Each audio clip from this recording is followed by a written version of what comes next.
I know that we have all seen kids glue their hands together in school because they're bored.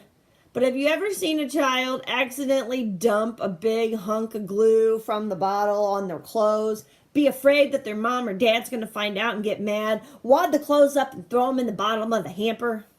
Yeah, I've been there too. Well, today I'm going to teach you how to remove that glue from your clothing without any harsh chemicals.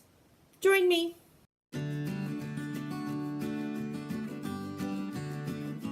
To get started, ensure that your glue is completely dry.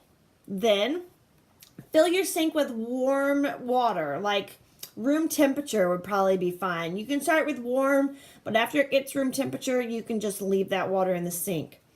Throw your glue-covered, glue-stained garment into your sink and let it sit for 24 hours overnight. Just kind of depends on how much glue is actually there. At this point, once your garment has been soaking in your warm, lukewarm, room temperature water for long enough, take it out. Look at it. If there's excess glue on over the stain, you're going to just wipe that off with a paper towel and just get as much off as you can. Then go ahead and throw it in the washer.